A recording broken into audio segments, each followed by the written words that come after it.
Hi everyone, ಮೊಟ್ಟೆನ ಬಳಸಿ ಈ ರೀತಿ ಪೆಪ್ಪರ್ ಮಸಾಲ ಮಾಡಿಕೊಂಡ್ರೆ ಚಪಾತಿ ನಾನ್ ಕುಲ್ಚಾಗೆ ಒಳ್ಳೆ ಕಾಂಬಿನೇಷನ್ ಆಗುತ್ತೆ. ಬರೀ ಚಪಾತಿ ಅಂತಲೇ ಅಲ್ಲ, ಅನ್ನ ಜೊತೆ ಕಲಿಸ್ಕೊಂಡು ಕೂಡ ತಿನ್ಬೋದು. ಇಲ್ಲ ಬರೀ ಅನ್ನ ತಿಳಿಸಾರಿನ ಜೊತೆ ನೆಂಚ್ಕೊಳ್ಳಿಕ್ಕೂ ಮಾಡ್ಕೊಳ್ಬೋದು, ಅಷ್ಟು ರುಚಿಯಾಗಿರುತ್ತೆ.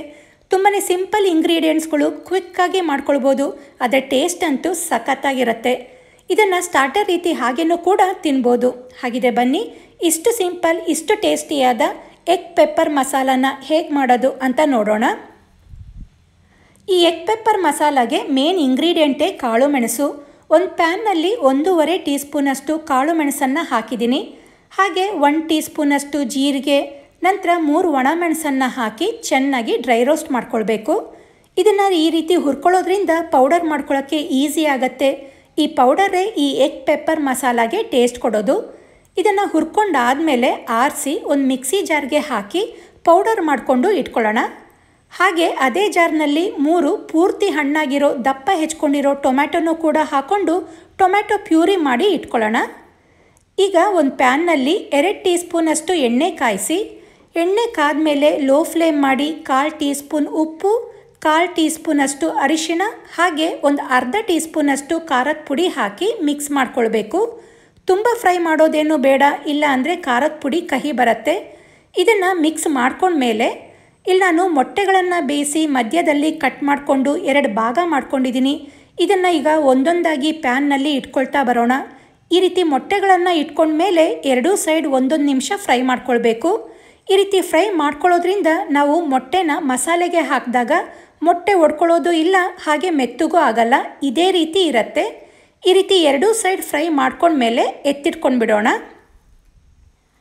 ಈಗ ಒಂದು ಕಡಾಯಿಯಲ್ಲಿ 4 ಟೇಬಲ್ ಸ್ಪೂನ್ ಎಣ್ಣೆ ಹಾಕಿ, ಎಣ್ಣೆ ಕಾದ್ಮೇಲೆ ಅರ್ಧ ಟೀ ಸ್ಪೂನ್ ಜೀರಿಗೆ ಹಾಕಿ, ಜೀರಿಗೆ ಫ್ರೈ ಆದಮೇಲೆ 1 ಟೇಬಲ್ ಸ್ಪೂನಷ್ಟು ಚಿಕ್ಕದಾಗಿ ಹೆಚ್ಚಿದ ಬೆಳ್ಳುಳ್ಳಿ, 2 ಹಸಿಮೆಣಸು, ಸ್ವಲ್ಪ ಜಾಸ್ತಿನೇ ಕರಿಬೇವನ್ನು ಹಾಕಿ ಬೆಳ್ಳುಳ್ಳಿನ ರೋಸ್ಟ್ ಮಾಡ್ಕೊಳ್ಬೇಕು.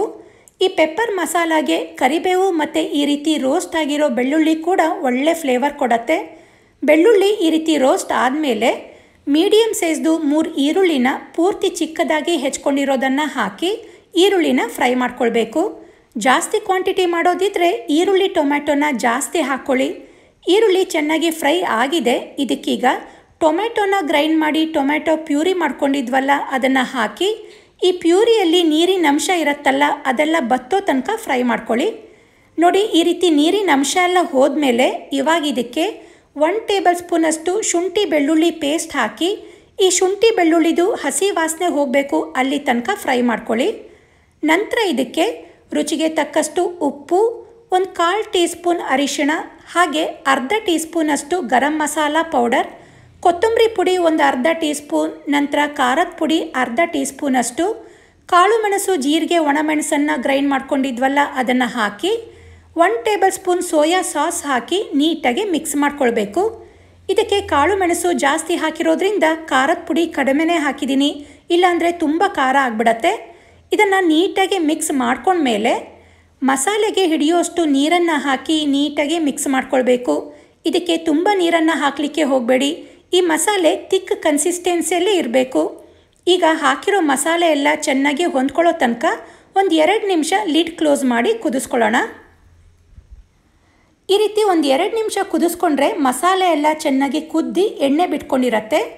ಇವಾಗ ಇದಕ್ಕೆ ನಾವು ಫ್ರೈ ಮಾಡಿ ಎತ್ತಿಟ್ಕೊಂಡ ಮೊಟ್ಟೆಗಳನ್ನು ಹಾಕಿ ಮಸಾಲೆಯಲ್ಲಿ ಮುಳುಗೋ ರೀತಿ ಇಟ್ಕೊಳ್ತಾ ಬರಬೇಕು. ಒಂದ್ಸಲಿ ಈ ರೀತಿ ಪ್ರೆಸ್ ಮಾಡಿ ನಂತರ ಮೇಲ್ಗಡೆ ಹೆಚ್ಕೊಂಡಿರೋ ಕೊತ್ತಂಬರಿ ಸೊಪ್ಪನ್ನು ಹಾಕಿ ಈ ಮಸಾಲೆನೆಲ್ಲ ಮೊಟ್ಟೆಗೆ ಚೆನ್ನಾಗಿ ಅಬ್ಸರ್ವ್ ಮಾಡ್ಕೊಳ್ಬೇಕು. ಅಲ್ಲಿ ತನಕ ಒಂದು 2 ನಿಮಿಷ ಬೇಯಿಸ್ಕೊಳ್ಳೋಣ. ಈ ರೀತಿ ಸಿಮ್ನಲ್ಲಿ ಒಂದು 2 ನಿಮಿಷ ಬೇಯಿಸ್ಕೊಂಡ್ರೆ ತುಂಬಾ ಸ್ಪೈಸಿ ರುಚಿಯಾದಂಥ ಎಗ್ ಪೆಪ್ಪರ್ ಮಸಾಲ ರೆಡಿ ಆಗತ್ತೆ. ಮೊಟ್ಟೆ ಪ್ರಿಯರಿಗಂತೂ ತುಂಬಾ ಇಷ್ಟ ಆಗತ್ತೆ. ಹಾಗೆ ತಿನ್ನಲಿಕ್ಕೂ, ಊಟ ಜೊತೆ ನೆಂಚ್ಕೊಳ್ಳಿಕ್ಕೂ, ಚಪಾತಿ ನಾನ್ ಕುಲ್ಚಾ ಜೊತೆ ತಿನ್ನಲಿಕ್ಕೂ ತುಂಬಾ ಚೆನ್ನಾಗಿರುತ್ತೆ. ಖಂಡಿತ ಒಂದ್ಸಲಿ ಟ್ರೈ ಮಾಡಿ ನೋಡಿ, ಹೇಗಿತ್ತು ಅಂತ ಕಮೆಂಟ್ ಮಾಡಿ ತಿಳಿಸಿ. ಈ ಎಗ್ ಪೆಪ್ಪರ್ ಮಸಾಲ ರೆಸಿಪಿ ನಿಮಗೆ ಇಷ್ಟ ಆಗಿದ್ದರೆ ವಿಡಿಯೋಗೆ ಲೈಕ್ ಕೊಡಿ, ಶೇರ್ ಮಾಡಿ. ನನ್ನ ಚಾನಲ್ನ ಸಬ್ಸ್ಕ್ರೈಬ್ ಮಾಡ್ಕೊಂಡಿಲ್ಲ ಅಂದರೆ ಸಬ್ಸ್ಕ್ರೈಬ್ ಮಾಡ್ಕೊಳ್ಳಿ. ಹಾಗೆ ನನ್ನ ಚಾನಲ್ನ ಫಾಲೋ ಮಾಡೋದನ್ನು ಮರಿಬೇಡಿ. Thank you.